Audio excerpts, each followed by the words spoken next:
Welcome back. Today I'm working on a 2014 Jeep Grand Cherokee. I think this one's going to be a fun one for you guys. It has a blinking four-wheel drive light.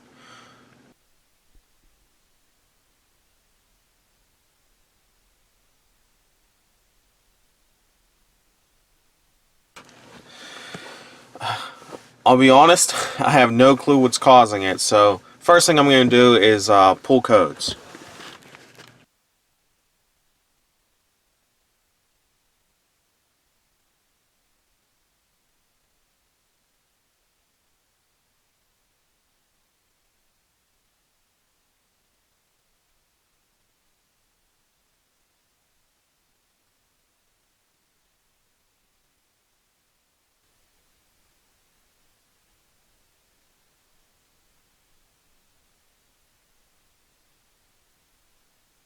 As you guys were able to see, there weren't any codes relevant to this. So I think the next thing I'm going to do is try to connect to this drivetrain control module. I want to see if I have any communication.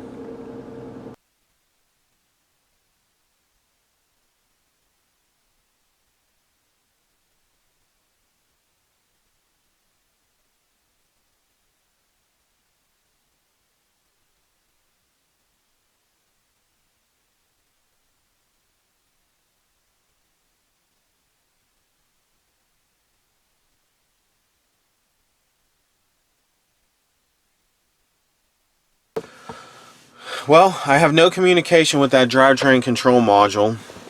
So the first step for me is going to be finding out where that thing lives. And I'll check some service information and find out where it actually is.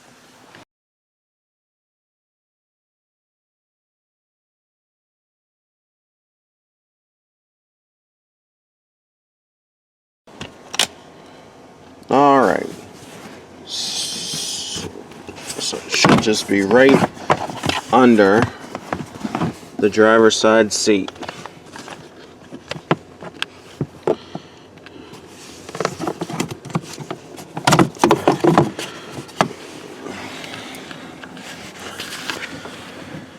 So anytime I'm dealing with any communication problems, there's always four things I like to check. My powers, my grounds, 5-volt reference, and communication wires.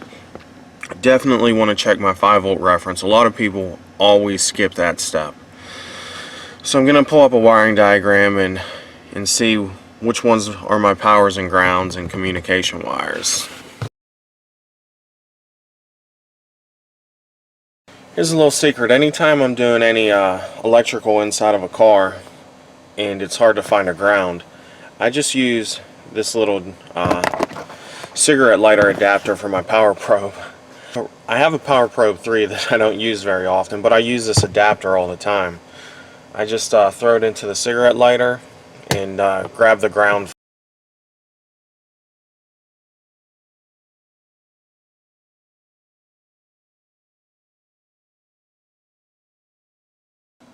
Just need to make sure you're using the right side when you connect your ground.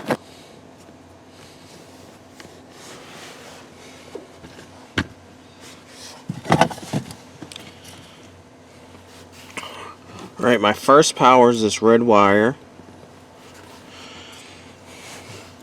And I have 14 volts on it.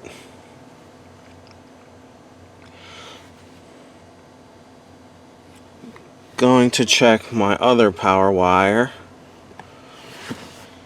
I have 14 volts on this one as well. While I'm here, I'm also going to check my ground. As you can see, I have a good ground as well.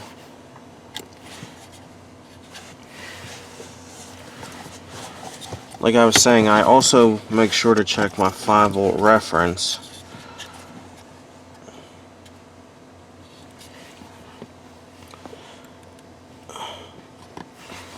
And my 5-volt reference is also good. So, next thing I'm going to check is these CAN wires. Good preliminary check is to check the continuity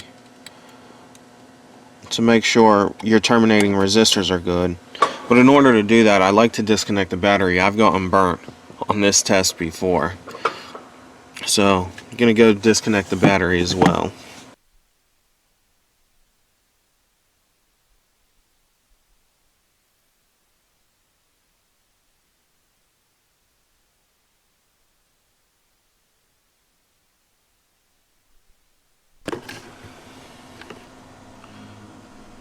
Alright, as you can see, I have 60 ohms of resistance on this.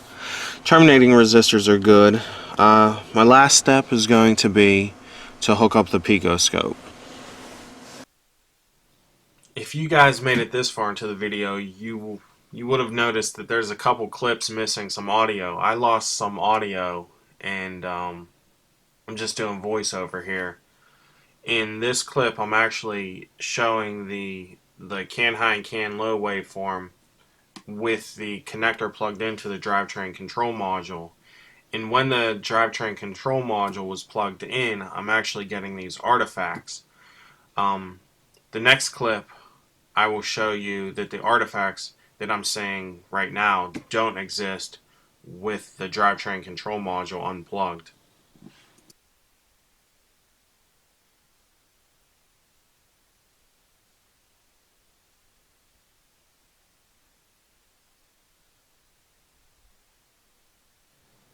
This waveform is with the drivetrain control module unplugged. I'm still connected to the can high and can low circuits at the drivetrain control module. But you'll see that that artifact that existed previously is no longer there with the drivetrain control module unplugged, which is what led me to end up replacing the module. And here I'm just showing that my can high and can low does go from 2.5 to 1.5 and from 2.5 to 3.5 volts on my can high and can low circuit.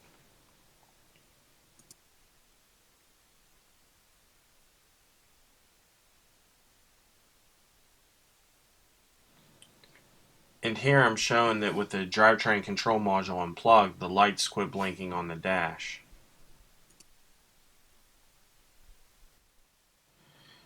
In this clip, I'm replacing the drivetrain control module. It only has 2 electrical connectors and it clips in under the seat.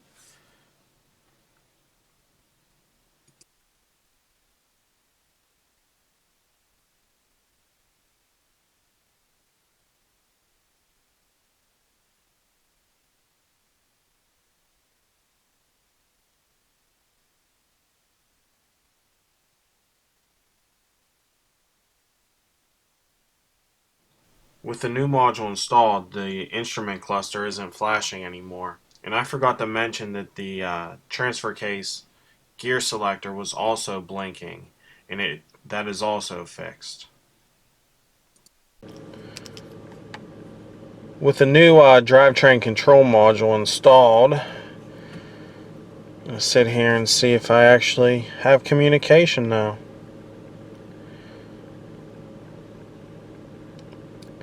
And there she is.